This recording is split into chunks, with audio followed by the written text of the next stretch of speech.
thermal thruster was probably the most controversial weapon in the Jungle Inferno update, but now it's here and, well, I honestly haven't seen a lot of people using it. This may be because how clunky and gimmicky it feels, but in this tutorial I'll try and teach you how to use a thermal thruster to maximize your mobility as Pyro.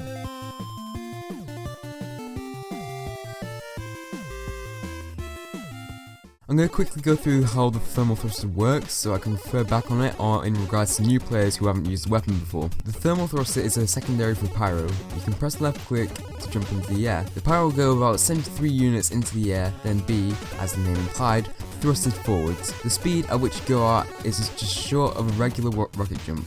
I'm going to try and teach you some basic stuff about the thermal thruster that will get you started. So before you even start using the thermal thruster, you need to be thinking about what you're going to use. A lot of people put down the thermal thruster because they use it with the Dragon's Fury. This is a terrible idea, as the switch speed on the thermal thruster is the worst and the switch speed on the Dragon's Fury is just bleh. So I don't recommend that combination. I do however recommend using the degreaser as it has a faster switch speed. That being said, it does have a really bad afterburn considering the afterburn nerf on all of the flamethrowers in the recent update. So I highly recommend using the stock flamethrower as its damage output is decent and switch speed is average.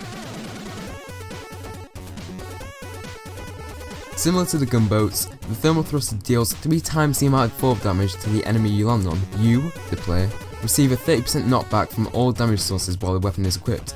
This isn't listed, but according to the TF2 wiki it's a real stat. The hold time is 1.1 seconds and it takes a whole 10 seconds to recharge the launch. Similar to rocket jumping, you can use the thermal thruster to perform a ramp slide.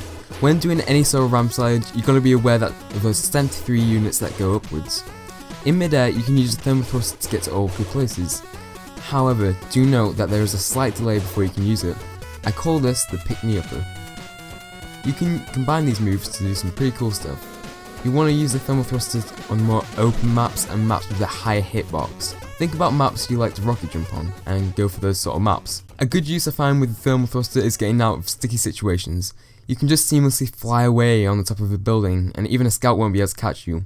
Pair this with reflexes and the result, getting called a hacker, which is the highest form of flattery in my eyes.